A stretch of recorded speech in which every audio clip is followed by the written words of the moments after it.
అమ్మా బాగున్నారా? బాగున్నాం సార్. పేరేంటి? నా పేరు నాయుడు వెంకటేశ్వర సార్. వెంకటేశ్వర. అవును సార్. తల్లి మీ పేరు? మోనిక. ఎంతవరకు చదివావు? 9th వరకు చదివాను సార్. 9th వరకు చదివేసి మానేసావు? మానేసాను సార్. అంటే 10th ఓపెన్ రాశాను సార్. 10th open రాసావా?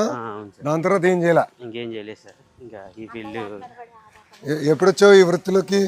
ఈ వృత్తిలోకి నేను 2005 నుంచి నా డాడీతో పాటు చేసేవాడిని సార్. చిన్నపిల్లలప్పటి నుంచి కూడా అదే వృత్తిలో ఉన్నాం. ఇంకా పర్మనెంట్గా పెళ్ళి అయిన కాడి నుంచి నాకు సొంతంగా నాకంటూ బోటు. నాన్నగారు కూడా ఇదేనా? ఇదే వృత్తి. మీరు ఎంతమంది నాన్న? మేము 2 అన్నదమ్ములు సార్. డాడీ తమ్ముడు. ఎన్ని ఉన్నాయి బోట్లు కుటుంబంలో? కుటుంబంలో అంటే నాకు సపరేట్గా బోట్ ఉంది సార్. నాన్నకు సపరేట్గా బోట్ ఉంది సార్. 2 బోట్లు ఉన్నాయి సార్. ఎన్ని సంవత్సరాలు అయింది పెళ్ళి? పెళ్ళి 9 సంవత్సరాలు. పిల్లలు ఉన్నారా? అవును సార్. 3 పిల్లలు ఉన్నారు సార్. 3 ఆడపిల్లలు, మగ పిల్లలు సార్. ఎంత వయసు? ఎంత పిల్లలది? పిల్లలు ఒక పిల్ల 3rd క్లాస్ చదువుతుంది సార్. పాపకి 8. అవును సార్. 3rd క్లాస్ చదువుతుంది. పాప 8 అంటే ఇప్పుడు 3వ క్లాసా? అవును సార్. 3వ క్లాస్. బోర్డు దగ్గర. దెన్ బాబు అంగన్వాడీ. అంగన్వాడికి వెళ్తారు. మళ్ళీ ఇంకో పాప? 2వ పాప 1st క్లాస్ సార్. 5 సంవత్సరాలు. 1st క్లాస్లో జాయిన్ అయింది. 1st క్లాస్ ఇప్పుడు జాయిన్ అయింది. ఇప్పుడు వెళ్తుంది. సో తల్లికి వందనం ఇద్దరికి వస్తుంది ఈ సంవత్సరం. ఇద్దరు. ఒక పాపకి వస్తుంది ఈసారి 2 ఇద్దరికి వస్తుంది. ఇది మామూలుగా మేము రిపేర్కి వచ్చాం సార్. ఇది రిపేర్కి వచ్చింది ఇది. అవును సార్. ఇప్పుడు వేట 2 నెలలు ఉండదు కదా? ఏప్రిల్ మే జూన్ 2 నెలలు కదా? అప్పుడు ఎలా మీరు అప్పుడు రిపేర్ చేయించుకుంటారా? ఇట్లా అప్పటి నుంచి రిపేర్లు చేపిస్తాం సార్. ఈ వాతావరణం అనుకూలించకపోతే మాకు ఓన్లీ ఎండ వేస్తేనే రిపేర్ చేయడానికి వీలు పడేది సార్. ఈ వర్షాలు పడినా గాలి వేసినా మాకు రిపేర్ చేయడానికి వీలు పడేది సార్. ఏదన్నా మాకు బాగా ఎండ వేసిన రోజు అయితేనే రిపేర్ చేస్తాం. మామూలుగా వాతావరణం బాగోకపోతే రిపేర్లు ఏం చేయం సార్. ఇది వచ్చేసరికి fibre boat sir. Fibre boat, అదే ఎఫ్ఆర్పి బోట్. అవును సార్. ఎక్కడ తయారు చేస్తారు ఇది? మామూలుగా మామూలు తయారీ అయితే మనకి ఇక్కడ లోకల్లో పెనుమూడి ఒకటి ఉంది సార్. ఇంకా నెల్లూరు దగ్గర ఒకటి ఉంది సార్. మామూలుగా మేము మ్యానుఫ్యాక్చరింగ్ చిన్న వర్క్స్ అని ఉంటే నేను సొంతంగా చేసుకుంటాను. ఇంజిన్ వర్క్ ఇటుపక్క ఇక్కడ లేదు. నెల్లూరు ఉంది. నెల్లూరు ఉంది సార్. మార్కాంలో ఒకటి ఉంది, నెల్లూరులో ఒకటి ఉంది. ఇక్కడ ఎందుకు లేదు? ఇక్కడ ఎందుకు లేదంటే ఇది కొంచెం కాస్ట్ వచ్చేసరికి 1.5 lakh అవుతుంది సార్. ఇది ఒక్కొక్క బోట్ వచ్చేసరికి ఇంజిన్తో వచ్చేసరికి 250 అవుతుంది సార్. ఇంజిన్ 1,00,000. బోట్ ఒక 1,00,000 అవుతుంది సార్. 1,50,000. సో 2 కలిపితే 2.5 లక్షలు. 2.5 లక్షలు అవుతుంది సార్. ఎందుకు వచ్చేసుకుందా? ఇటే కదా మళ్ళీ రిటర్న్? ఇటే సార్. రే ఏం లేదమ్మా, ఏం కలుతాయి చెప్పు. మీరు ఎన్ని గంటలు వెళ్తారు? మేము తెల్లారి గట్టాల 2ంటికి 3ంటికి వెళ్తాం సార్.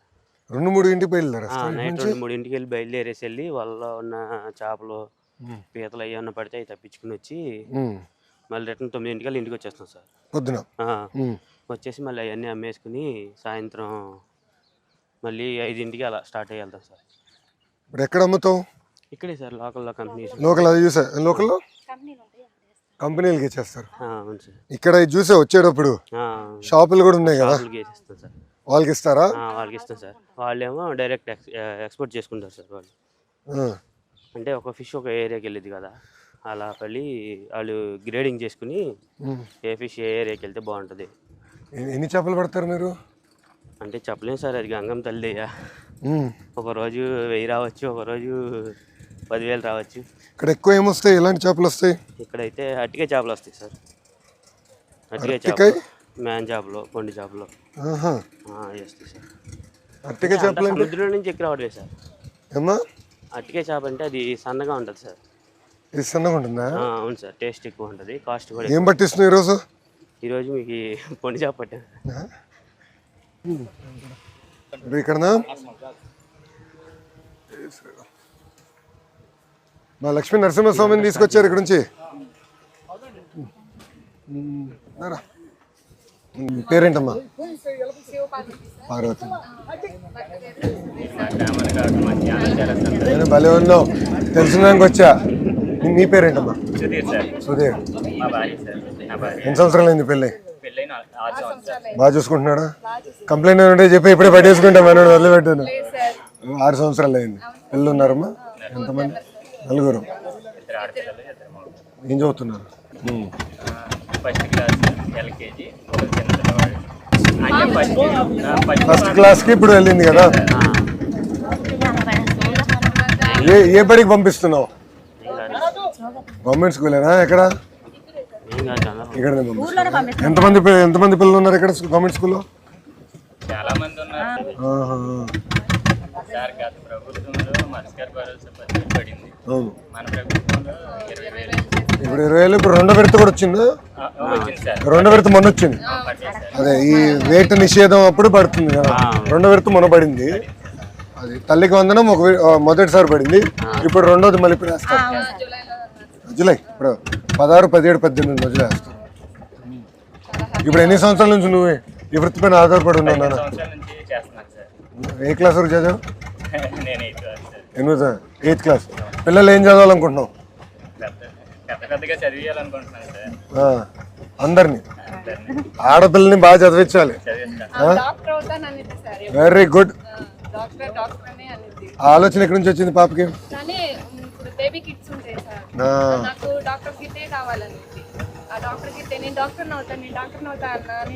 అక్కడి నుంచి ఆలోచన వచ్చిందా? బాగా చదువుతుందా? టీచర్లు సరిపడి ఉన్నారా? టీచర్లు సరిపడి ఉన్నారు కదా. ఇప్పుడు ఒక క్లాస్ ఒక టీచర్ ఉంది కదా మన స్కూల్లో. అది మేజర్ క్లాస్ ఒక టీచర్, అది ఎక్కువ శ్రద్ధ పెట్టాను నేను. ఇప్పుడు ఈ వృత్తి పైన మీకు ఎంత ఆదాయం వస్తుందమ్మా? నెలకు వచ్చి 20,000 వరకు వచ్చి 1,000-1,500 వస్తే మాకు బాగా వచ్చినట్టు సార్. 1,000-1,500 లేదంటే వచ్చేట్లతో రావాల్సి ఉంటుంది. ఆయిల్ డబ్బులు కూడా మేము పొద్దున్న లేచి 4ంటికి బయలుదేరితే శుభ్రం చేసుకుని బయలుదేరితే మార్నింగ్ వచ్చేసరికి 9-9 వచ్చేస్తారు. పొద్దున వెళ్ళి మళ్ళీ సాయంత్రం పోతే ఎన్నింటికి వెళ్తారు? మళ్ళీ సాయంత్రం 4-5 వెళ్తాం బయలుదేరి. మళ్ళీ వెళ్ళి వాళ్ళని నీట్ గా రేవులో వచ్చేసి రేవులు వేసేసి వచ్చేస్తాం. మళ్ళీ రాత్రి రేలేసి వచ్చేస్తారు. పొద్దున్న మళ్ళీ పడతారు. పొద్దున్న సరుకు తెచ్చుకుంటారు. అండ్ ఇప్పుడు ఈ నెట్లు ఎన్ని రోజులకు ఒకసారి మార్చాల్సి వస్తుంది మీకు? వాళ్ళు ఉన్నాయి కదా సంవత్సరం. అంటే బాగా వాడితే 3 నెలలకి అలా అయిపోతాయి సార్. మామూలుగా సంవత్సరం మార్చుకున్నాం. ఇటువరకు మన తెలుగుదేశం ప్రభుత్వం ఉన్నప్పుడు సార్ మనకి సబ్సిడీ వచ్చేది సార్. వలల పైన సబ్సిడీ వచ్చేది. ఇది కూడా వచ్చే బోట్ల పైన కూడా వచ్చేది. ఇంజిన్ ఇట్లన్నిటికి సబ్సిడీ వచ్చేది సార్. ఇప్పుడు రీసెంట్ గా ఏమీ లేదు మాకు. వాటి వల్ల కొంచెం నష్టం స్టార్ట్ చేయాలి. అంటే మనం ఏం చేయాలంటే యాక్చువల్లీ బోట్స్ మన తమ్ముడు అన్నాడు అంటే అడిగా బోట్ ఎంత అవుతుంది? ఇది పెద్దది, అది అక్కడ చిన్న బోట్లు కూడా అది సుమారుగా 2 నుంచి 2.5 లక్షలు అదే అవుతుంది. ఇది ఎంత అవుతుంది? ఇది వచ్చేసరికి 7.5 లక్షలు. 7.5 లక్షలు. ఇప్పుడు ఎంతమంది ఈ పెద్ద బోట్ పైన ఆధారపడగలుగుతారు? ఈ పెద్ద బోట్ మీద 20 మంది దాకా. 6 అంటే 6 కుటుంబాలు. ఇప్పుడు ఇలాంటి బోట్ కొనాలంటే 6 కలిసి కొంటారమ్మా లేదంటే ఇట్లా ఒకరు కొని అద్దెకు తీసుకుంటారు? ఇప్పుడు ఇంత బోట్ కొనాలంటే ఓనర్స్ 5 ఉండాల్సిందే సార్. 5 ఉండాల్సింది. 5 మెయింటైన్ చేయాల్సింది. ఇప్పుడు ఆ చిన్న బోట్స్ అయితే మనకు ఒక ఓనర్ మెయింటైన్ చేయగలడు. అంటే ఒక కుటుంబానికి ఒక బోట్ సరిపోయింది. అది ఇదంటే ఇంత బోట్ ని మెయింటైన్ చేయాలంటే చేయలేము. అంటే 5 కావాలి. మీద ఉన్న పెట్టుబడి ఎక్కువ అయిపోతుంది సార్. అదే 7 లక్షలు ఇది బోట్ కొంటాము. 10 లక్షలు మీకు వల్ల 10 లక్షలు అవుతుందా? అవుతాయి సార్ ఈ సంవత్సరంలో. వల్ల 10 లక్షలు, బోట్ 7 లక్షలు, 17 లక్షలు. మళ్ళీ మనకు వచ్చే వేటగాళ్ళు ఉంటారు కదా కళాశాలు, వాళ్ళకంటూ పెట్టుబడి అనేది మళ్ళీ వాళ్ళకి అంటే వాళ్ళ కుటుంబానికి ముందు మనం ఏమన్నా ఆధారం చూపించాలి కదా. అంటే మనం నమ్ముకునే వాళ్ళు ప్రతిరోజు ఏటకు వస్తున్నారంటే ఒక రోజు పడవచ్చు, ఒక రోజు పడకపోవచ్చు. పడ్డ రోజు వాళ్ళు పడ్డ సొమ్ము తీసుకెళ్తారు. పడని రోజు మనం వాళ్ళకి రిటర్న్ మళ్ళీ ఎంతో కొంత పెట్టుబడి పెట్టాల్సిందే. అది మనకి మళ్ళీ ఎక్కువగా పడిన రోజు మనకి ఇచ్చేస్తారు. కానీ మనం ముందు మనకు వాళ్ళకి పెట్టుబడి పెట్టాలి. అలా ఇవన్నీ మెయింటైన్ చేయాలంటే ఒక పెద్ద బోట్ని మనం 5 కుటుంబాలు కనీసం 3-4 కుటుంబాలు మెయింటైన్ చేయగలం సార్.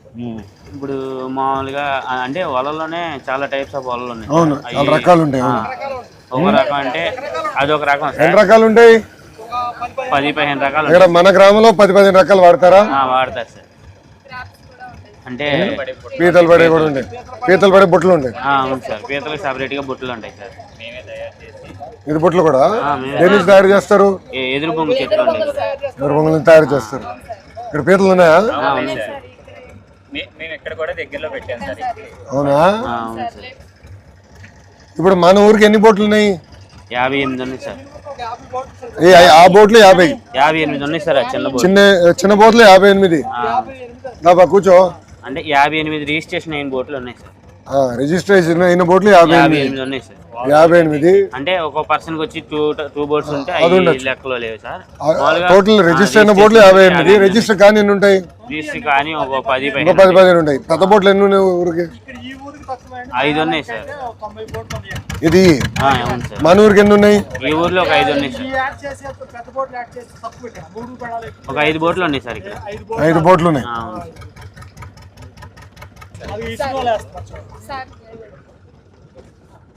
అది ఇస్తారు వాళ్ళ చెప్పు మాడుతున్నా. అంటే మనం వరదలు వచ్చేసరికి 4 నెలలు వరద వస్తుంది సార్. ఆ 4 నెలలు మేము ఇబ్బందులు పడతానే ఉండాలి. వరద వచ్చినప్పుడు మనం మళ్ళీ ఇబ్బంది పడతాం. 4 నెలలు ఎక్కువగా బతికేది చాలా మంది మత్స్యకారులు 109% ఈ యాడ్ చేసుకునే బతుకుతాం సార్. వేరే పని అనేది ఇంకా అంటే చిన్నప్పటి నుంచి అలా అలవాటు అయిపోతుంది. నుంచి మేము యాటే ఇప్పుడు మేము యాడ్కి దగ్గర నుంచి జనరేషన్ దగ్గర నుంచి యాటే. ప్రస్తుతానికి మా జనరేషన్ కాడ నుంచి మా పిల్లల జనరేషన్ మారిందండి. కొంచెం చదువులకి. మీకు ఎంతమంది పిల్లలు? నాకు 2 పిల్లలు. ఏం చదువుతున్నారు? ఓ పిల్ల బీటెక్ సెకండ్ ఇయర్ చదువుతూ, ఓ పిల్ల ఏమో agriculture BSc final year. BTech లో ఏ సబ్జెక్ట్ తీసుకుంది? CSC computer science. మా జనరేషన్ దగ్గర నుంచి మారుతుంది. పిల్లలు బాగా చదువుతున్నారు. మా తాతోళ్ళు మా ఫాదర్ వాళ్ళు అంతా యాట మీద ఫుల్ యాట. రెండో పని వేరే పని అంటే తెలియదు. కరెక్టే కదా. ఇప్పుడు చూస్తున్నా మన వాళ్ళ అమ్మని అడిగితే అనింది కదా డాక్టర్ అమ్మ అవుతుంది పాప అని. ఈ బోట్ సార్ మేము 2007లో కొన్నాం. అప్పుడు 50,000 కొన్నాం. 2007లో కొన్నావా? 7 నుంచి ఉంది ఇది. 2007లో కొన్నాను. మళ్ళీ మెయింటైన్ చేస్తున్నావా? అదే రీమోడలింగ్ చేసుకుంటాం. 4 లక్షలు పెట్టి మళ్ళీ రిపేర్ చేసి మళ్ళీ ఎప్పుడు చేశారు? 4 లక్షలు రీసెంట్ గా 2 ఇయర్స్ 2 సంవత్సరాలు. ప్రస్తుతానికి ఇక యాట రైతు చేయని ఎలా ఉంటుందో అంతే.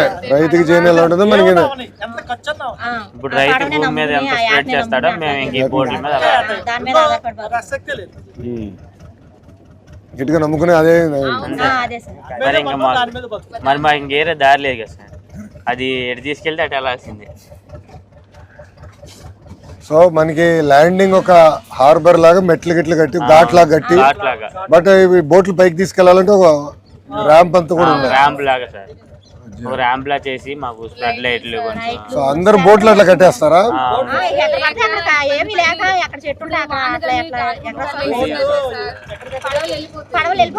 మళ్ళీ వెళ్ళి ఎవరో ఒకరు పడవలు వెళ్ళి తీసుకువచ్చుకోవాలి. మళ్ళీ ఆ గాలి తగ్గినాక ఇంకో వేరే పడవ వేసుకెళ్ళి ఆ పడవని తీసుకొస్తాం. మంచి పని పెట్టారు ఇప్పుడు నాకు. వెళ్ళి మంత్రి గారితో దెబ్బలాడాలి, ఇట్లా కలిసాం ఇది చేయాలని.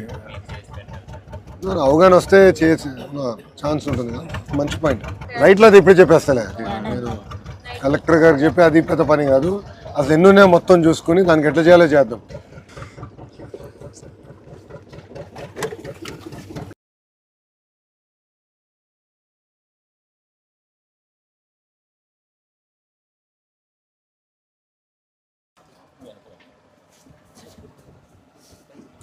మా లైఫ్ లో బెస్ట్ మూమెంట్ సార్. నేను భలే ఉన్నాను నాన్న.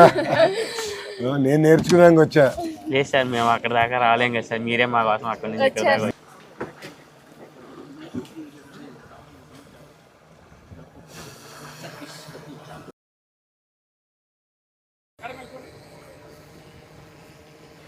చాలా సంతోషం రా, ఇంత టచ్ లో ఉంటాను.